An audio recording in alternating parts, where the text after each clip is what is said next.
we're diving into part 2 of our deep dive series, a journey through the book of Philippians, and Paul practically stole like half of my message, but it's fine, we'll just carry on going. In week 1, we actually saw that the whole theme of the book of Philippians is joy, but if we look at the wider theme of the book, it's actually the wonder of Christian living. Now, if you're not a Christian in the house today, that's okay. We'll give an opportunity later on for you to give your heart and life to Jesus, but you can still learn. You can still learn what our Bible says, what it's about, who our Jesus is about. So don't tap out just because you're not Christian and you don't want to live the Christian life. Just learn anyway. It's like a good book regardless. Okay, so last week we learned about the marvel of the Christian life, and we dove into Paul's prayer. His prayer was, God, may our love abound within the parameters of knowledge and discernment, so that we can be blameless, pure, genuine, authentic in the way that we love one another. And then we went into Paul's passion, which was actually for him to be like, oh my goodness, the gospel is being advanced. He was sitting in prison, and yet he was full of joy because the gospel was being advanced. Today we'll be learning about the model of the Christian life. Everybody say the model. I want to remind you, this is a church that you are allowed speaking in. You can speak back to me. Don't speak too much. Now, if you're speaking to each other, we're going to have to limit that. But you are allowed saying, that's so good, that hurts me, I'm offended. Whatever you want to say, it's fine. But just encourage one another in the way that you receive the message this morning, especially because we're deep diving. It's a lot of scripture. It's a lot of expounding. So you need to keep yourself checked in by going, that's good. Wow, amazing. Take notes, all of that. It's really good for you. All right, the whole of chapter 2 revolves around the sense of unity and humility. Paul's goal while writing this to the Philippians in chapter 2 is all about unity and humility. To get unity, you need humility. And Jesus was such a great example of what this looked like. He modeled the Christian life for us while he was walking this earth. And we cannot copy Christ's redemptive acts, but we can copy and follow what his characteristics were in how he brought redemption to mankind. You know, the Greek culture hated humility. They saw it as something to be a weakness. And many of us here don't want to be humble because we see it as a weakness, especially if you're a macho man in the house and you're like, yeah, ugh. We don't want to be humble because we see it as a weakness, but Jesus himself saw humility as a strength. So men, if you're gymming and you're doing all the milkshakes and all those other shakes, if you're actually doing that, the best strength that you can show and show other people is humility. Woman, the best kind of characteristic you can have to look beautiful and strong is humility. It's not a weakness, it's a strength in the eyes of Jesus. So as we dive through the different verses today, last week we literally touched 4 verses. Today we're going to expound a lot more. So I'm going to give you an outline of what we're going to speak about, and then we're going to dive into it. Paul, firstly, as I said, he was writing from prison. He was exhorting them to humble themselves. He's calling them to unite in love and humility. He's exemplifying through Christ's life what humility actually looks like. Then the Philippian church was told to live a life that their lights actually shine to the world around them. And then he mentions 2 great faithful servants of Jesus, Timothy, and those of you who are going to have a newborn baby anytime soon, Epaphroditus. Okay, remember that from last week? If you're having a new baby, please do me a favor, and second name even is fine. Epaphroditus. Ditus. This. South Africans, we shorten it as much as we can. I was just having a conversation before the service. I would shorten names because people can't pronounce it. So Epaphroditus, that's going to be a tough one to learn. Philippians 2 verse 1 to 8. Here we go. Are you ready? Yes. Are you ready to deep dive? Yes. All right. Therefore, if you have any encouragement from being united with Christ, if any comfort from his love, if any common sharing in the Spirit, if any tenderness and compassion. I'm going to pause there. Firstly, we see a conjunction. So there is a so, there's a therefore, there's a then. Anybody know English? There's a word, there's a thing called conjunctions. And yeah, the first part is therefore. Therefore, let's not just skip past the therefore, because that normally means that therefore there was something before the therefore. That we should actually look at what came before the therefore. Paul's not just saying therefore for any reason. You don't start a sentence like that unless there was something therefore before the therefore. So here we go. Paul actually had a train of thoughts that we can tap into the writer. We can actually see that there's a train of thought. So what comes before chapter 2? Chapter 1. And the end of chapter 1 ends off with us, Paul actually telling the Philippians and us being encouraged and challenged to live a life worthy of the gospel. Live a life worthy of the gospel. Therefore, if you have any encouragement from being united with Christ, if any comfort from his love, if any common sharing in the Spirit, if any tenderness and compassion. There's 4 ifs in there as well that I want to highlight. So the therefore is very important because of us living a life worthy of the gospel. These ifs come into play. The 4 ifs, firstly, they seem like there's a bit of doubt. Paul's going, if you have any encouragement, if any comfort, if any common sharing, if any tenderness. But if you actually look at the Greek translation, there's no room for uncertainty in there. Paul's actually using it to build his argument. Because you guys have this. He's not saying it out of doubt. The Greek translation actually is if and it is true. Since it is true. Everybody say, since it's true. Since it is true. So for the sake of his argument, Paul's actually going, wow, since it's true. We can use it like this, in other words. Since you have encouragement from being united with Christ, you can encourage others. Since you have comfort from his love, you can comfort others with his love. Since you have common sharing in the Spirit, you can strive for unity and achieve it. Since you have compassion and tenderness, you can show these virtues to others. There's no ifs and buts about it. There's a since. Therefore, since you're living a life worthy of the gospel, you can do these 4 attributes. You can be this. You can share love. You can share encouragement. You can share compassion and tenderness. You can actually have unity within the church because you're living a life worthy of the gospel. Verse 2 continues saying, then, everybody say then. What word is that? Thank you so much. She listened. Conjunction. Verse 1 was therefore. Verse 2, then. It's still following a train of thought. He's not starting a new sentence. He's carrying on with his previous thought. Then make my joy complete by being like-minded, having the same love, being one in spirit and one of mind. Since you have encouragement, since you have common sharing in the Spirit, since you have tenderness and compassion, then be like-minded. Then have the same love. Then be one in spirit. Then be one in mind. We're actually seeing a 4-fold ingredient mix on what unity is all about. Here it is. Be like-minded. If you want unity in your marriage, in your life, in your family, in this church, be like-minded. Having the same love. Sometimes your wife's going to love you more. Women just have that way of loving better. Having the same love, being in one in spirit, of one mind. All of these actually speak of a deep, abiding, internal unity among the Philippians. And that speaks of the same thing that can happen within the church today. There's a call for unity, not uniformity. It's very important that we get that right. We're not here to be cookie cutters like, this is how Christianity is.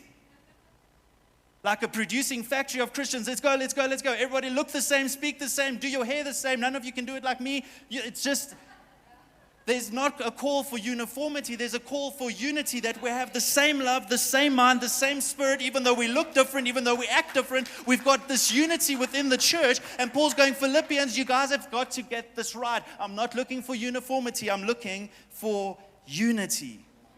Because unity amongst diversity is possible. And the Church of Jesus Christ can show that to South Africa just a little bit better. That unity within diversity is possible. Verse 3. We're moving on. Let's get rid of that. We're moving on. Do nothing out of selfish ambition or vain conceit. Wow, this just gets easier and easier. Rather, in humility, value others above yourself, not looking to your own interests, but each of you to the interests of others. So we just spoke on unity, and now unity. Now we're speaking about humility. Doesn't this sum up most of society? Selfish ambition, vain conceit. It's the default mode of humanity. It's just who we are and what we become. But yeah, Paul is challenging Philippians. He's challenging us today to say, do nothing. Some of you are like, yes, I've got to do nothing. No, guys. Do nothing. What? Do what? Do nothing out of selfish ambition or vain conceit. D.L. Moody, who was an English evangelist back in the day, said, selfishness is tearing others down and vain conceit is building ourselves up. Do nothing. Don't tear others down, and don't build yourself up above other people. Then he continues saying, rather, and I love the Message translation in this, put yourself aside. Put yourself aside and help others get ahead. Don't be obsessed with getting your own advantage. Forget yourselves long enough to lend a helping hand. So don't live a life of vain conceits and selfish ambition, but rather put yourself aside. Push yourself out of the way. Put yourself aside in humility. And humility translated is actually a lowliness of mind. Everybody say lowliness of mind. It's saying, hey, you can take the high road, but I'm going to take the low road of humility. Paul isn't saying that, hey, you're not smarter, you're not better. Like some of you going, oh, but I am better than them. I'm smarter than them. I know I am. But that's not the reality. Paul's not pushing status. He's pushing importance. He's saying, church, can you be the least important Christian in the church so that you can push yourself aside long enough to serve and love other people and show value to people and love on them so much that they walk out of church going, I feel important. I feel loved. It's not saying, oh, shucks, I'm a nobody. You know, some of you are going to walk out of here, they said, oh, I need to be lowliness of mind. I need to be humble. I'm a nobody. I suck at everything. I'm a nothing. I'm a worm. Just eat me up, world.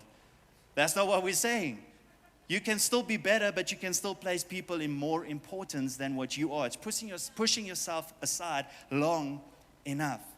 Jonathan Edwards, who was, listen to who he was, an American revivalistic preacher, philosopher, and Congregationalist theologian. My goodness. So, Jonathan Edwards said this: nothing sets a person so much out of the devil's reach as humility. Nothing sets a person so much out of the devil's reach as humility. You feel like you're under attack all the time. Your life is just like, devil, leave me alone. Be humble. Sit down. Be humble. This is how we integrate the attitude of Christ into our everyday life. Through living in unity and through living with humility and saying, you know what, I'm going to push myself aside long enough so I can serve others and love others. Billy Graham says, we hurt people by being too busy.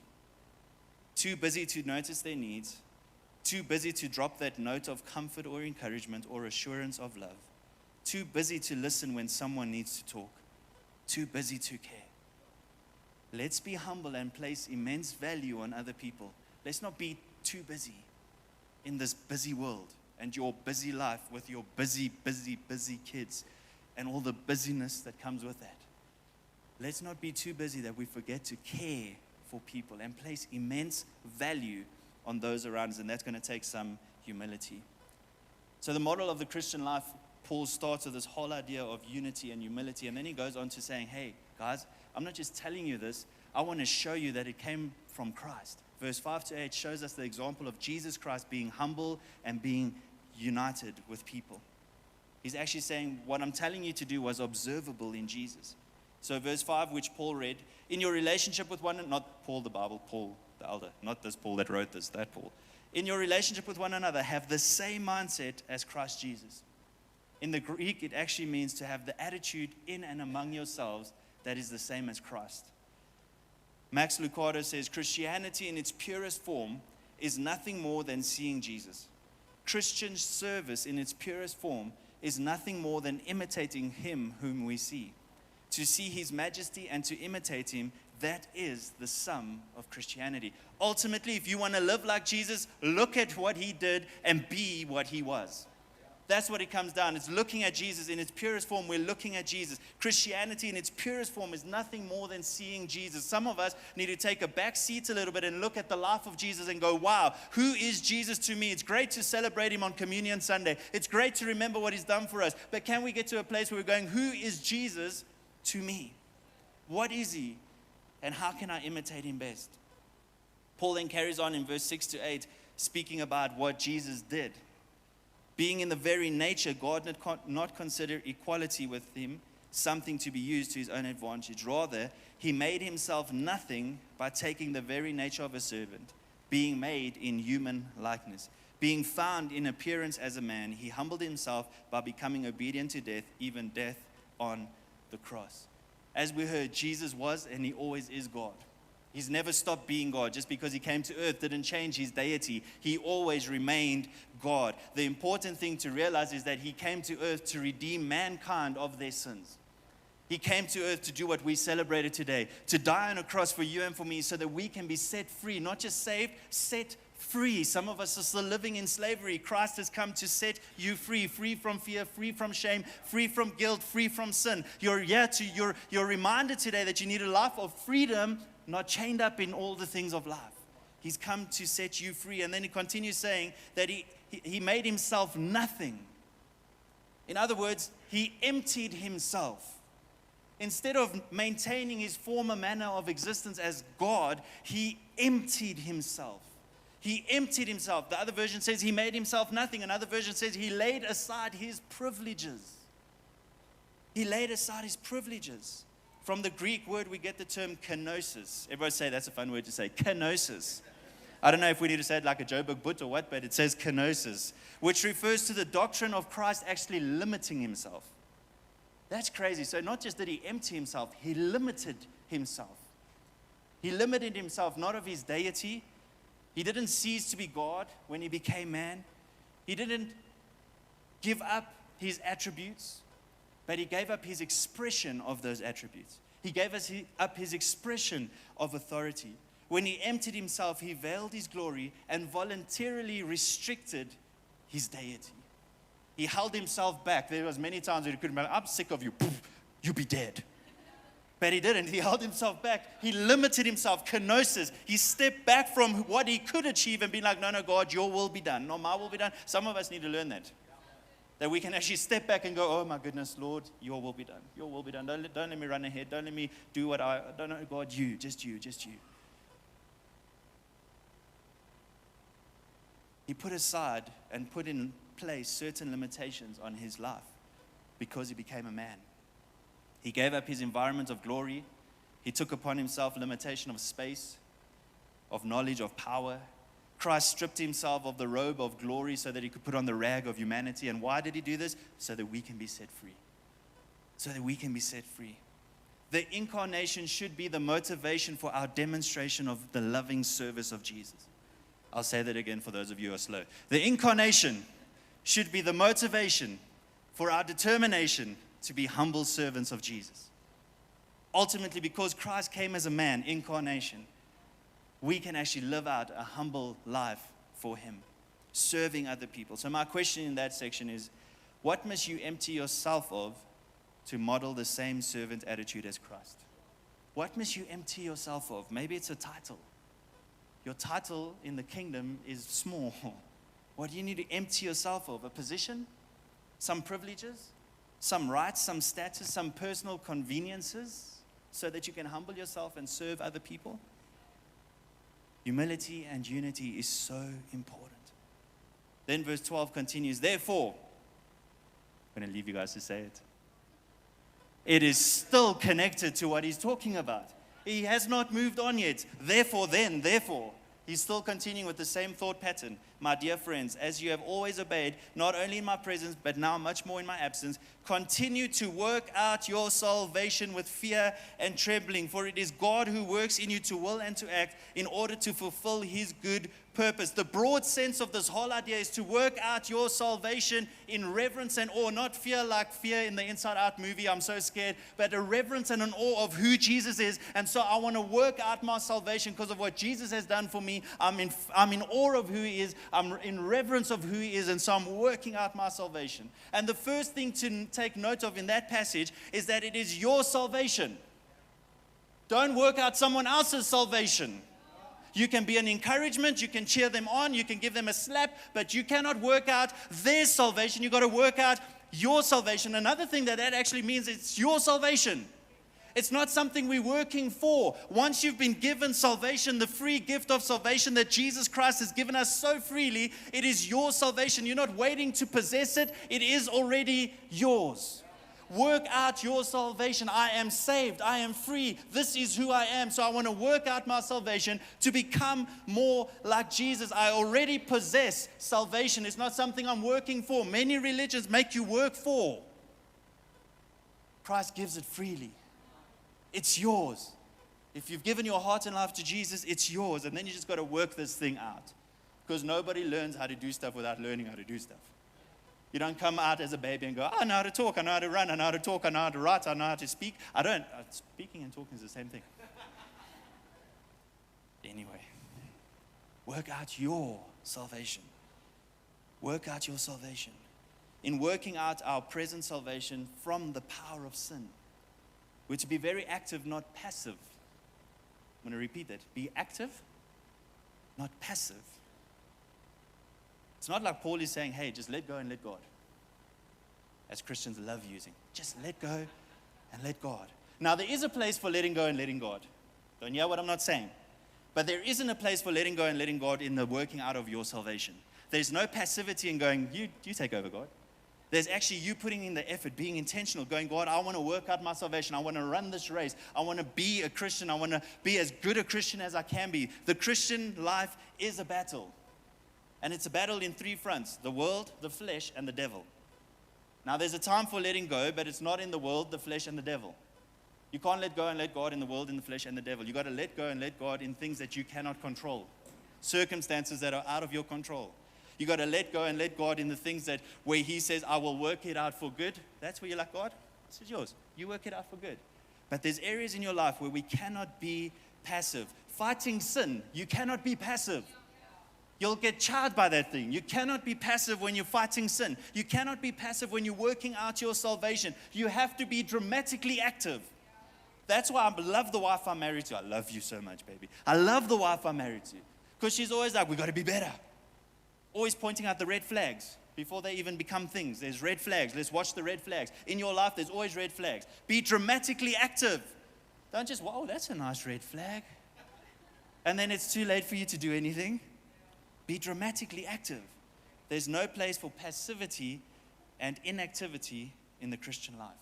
And by the way, work out your salvation is not, it's not like, oh guys, if you want to. It's a command. It's not optional. It's mandatory that you work out your salvation with fear and trembling, in reverence and in awe. We must strive to get the greatest potential benefit from our salvation. I mean, God put tremendous capacity of good in each one of you. Believe it or not, you may sit here going, I'm just full of shame. There's nothing good about me. God has put a tremendous amount of good in you. You're not that bad. Tell the person next to you, you're not that bad. You got to say it with that tone. You're not that bad. He's put a tremendous amount of capacity of goodness and just life inside of each one of us. So it's as if Paul is saying, don't stop halfway, guys. Don't stop halfway. Don't be okay and satisfied with partial benefits when there's a full benefit of the gospel ready for you. I love that. Now we're moving on. So we had the therefore, then, and therefore. Now we're moving on to verse 14. I've titled this Wine or Shine. This part. Wine or Shine. Not wine, W-I-N-E. Some of you need to, Sunday lunches later. Wine or shine. Verse 14. Do everything without grumbling or arguing, so that you may become blameless and pure, children of God without fault in a warped and crooked generation. Then you will shine among them like stars in the sky. Because you're a sky full of stars. Nobody knows Coldplay? Okay. As you hold firmly to the word of life. See, if we read the Old Testament, we can actually see that the sin of complaining, grumbling, murmuring was a sin that God brought great judgment from God. That He wasn't just like, oh, yeah, shame you guys are complaining, Old Testament guys, so well done. He actually brought judgment upon them for complaining. It was a sin of complaining. God hates a grumbling and complaining spirit because it's opposite to the joyful spirit that is placed inside of us. He's placed the joyful spirit. Some of you aren't looking very joyful this morning. No offense. Some of you, I've seen you in the shopping centers too. And not only do you walk without seeing people around you, but you got to put a smile on your face. And I'm talking to myself. Because when my wife takes me into the mall, it's torture. It's horrible. But we haven't been called to have a grumbling and complaining spirit. He's put a joyful spirit inside of us. Oh man, life may be throwing lemons at you, but I'm going to make some lemonade. Oh man, I'm so excited. I'm so joyful. And it's not being fake. It's not like fake it till you make it. It's just have real joy within inside of you. It is possible. Does anyone have a real Bible here? Like not a phone Bible, a real Bible. Oh, close. This is close enough. Look at that nice Bible. You know how a well-read Bible is known? Look at this. It is possible, very possible, to come to church with your Bible under your arm. It is possible to come to church and pray and give because Isaac had such a great message. It is possible to come to church even though the mic went haywire in one of the songs, to worship and be like, oh my goodness, the worship was so good today. It is possible to sing songs loud even if you're in a false tone. It is possible to jump up and down because you're excited to be in His presence. And yet while doing all of that inside, you're grumbling and complaining. It's very possible. Many of us do this week in, week out. We come to church because it's a checklist thing, not an encounter thing. Not, I want more of His presence. I desire His presence so much that I'm coming with the Bible under my arm, not to show that I'm religious, but I actually read it. And then I'm in church and I'm praying and I'm full of His Spirit. I'm ready to receive more from Him. But many of us walk into church with the Bible under our arm and we're still complaining about what's happening in the world around us. We're still complaining about our job. We're complaining about the church we're coming into. We're complaining about the pastors that we're about to hear. We're complaining about our husband or our wife who's next to us because we fought on the way to church. We're complaining about our children who never listen. We're complaining about the schools that our children are in. We're complaining about our parents, whatever you are. But I know that many of us walk into church, Bible under the arm, praying, worshiping, but still inside we're complaining and grumbling. But we need to please God by ridding this of our lives. Can we stop complaining? Paul doesn't say do some things without complaining when it's convenient for you. Or it's all right to complain if there's something really worth complaining about. He says do everything without complaining. We should respond to negative circumstances with a positive spirit. Paul's not saying we should never point up sin in our lives. He's not saying that, hey, when you're grieving, don't get the proper source of strength that you need. But he is saying, guys, can we have externally and internally, can we have joy? Can we have joy and deal with our issues in a biblical manner, in the presence of God, with biblical people who are going to give us sound advice?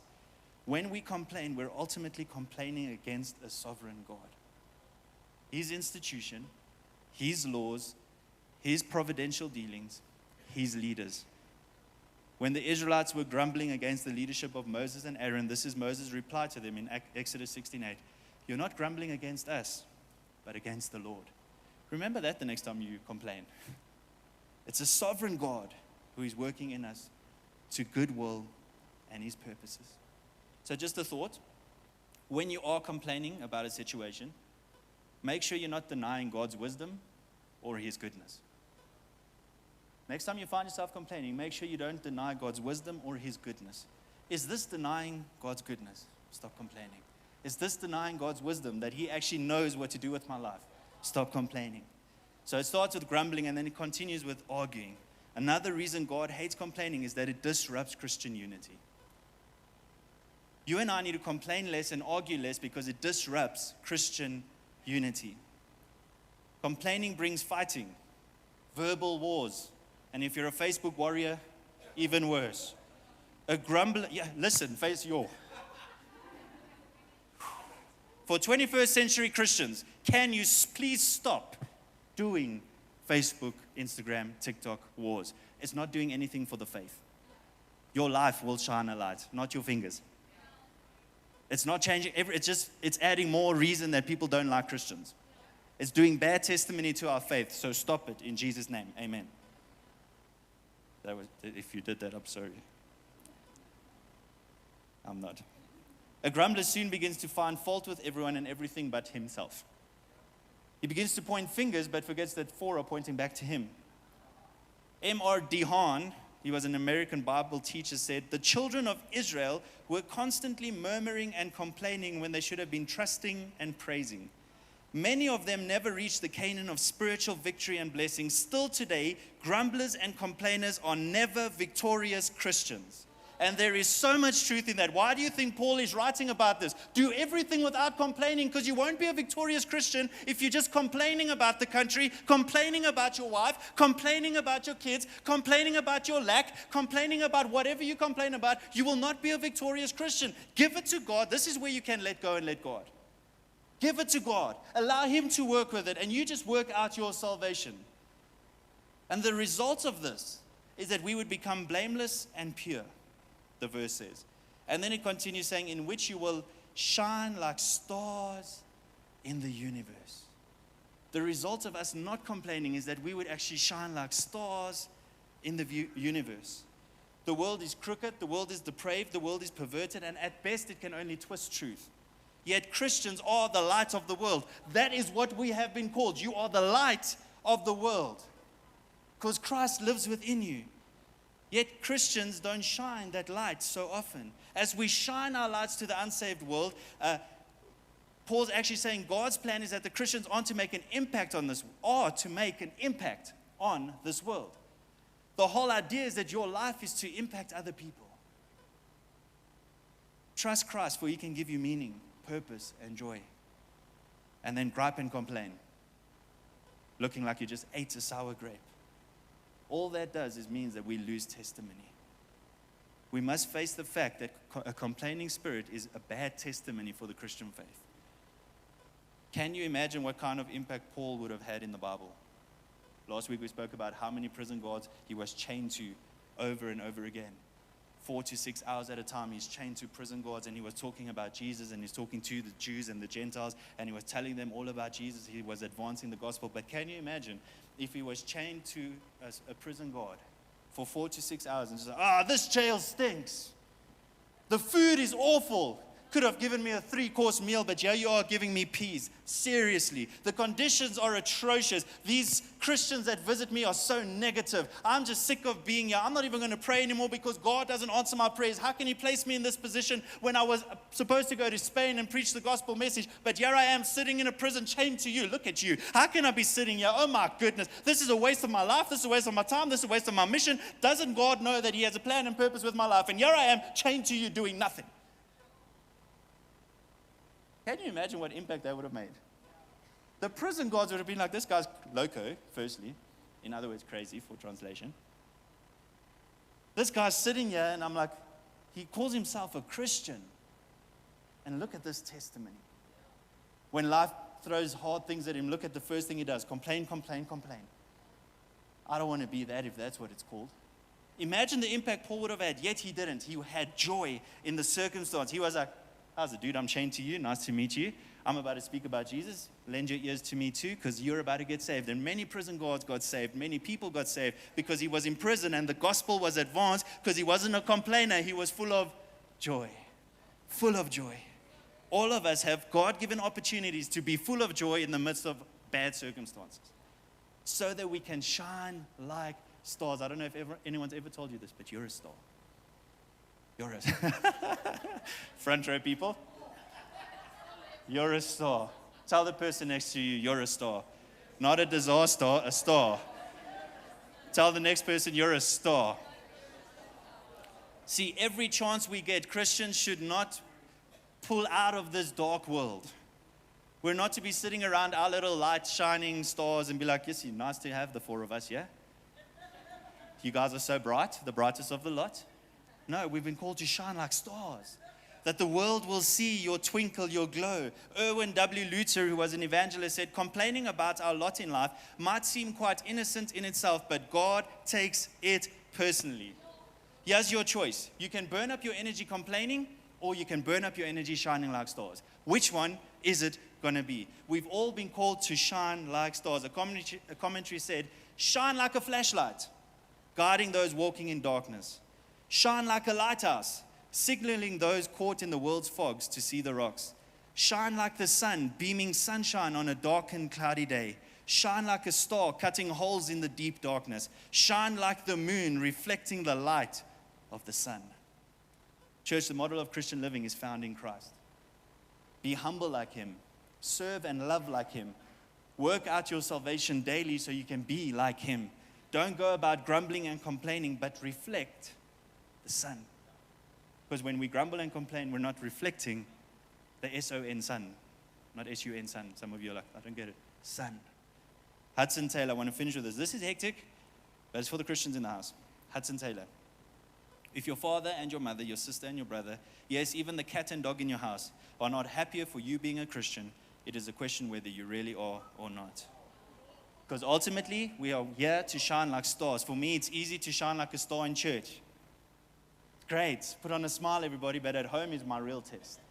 At home is when my wife's like, dude, you're a bit grumpy today. Like, seriously, you got to tone down. Can you wake up a little bit? The kids are like, Dad, you're being mean today. No, that's just me mocking them all the time. It's fun. But we got to shine like stars wherever we find ourselves. Not just in church on a Sunday morning. Even then, shine like a star here too, please. But when we go out, the world is longing for us to be what Paul actually encouraged the Philippians to be. Don't be complainers. Be full of joy, shining like stars. Be humble, putting yourself aside so that others can be of importance, of high value, so that we can serve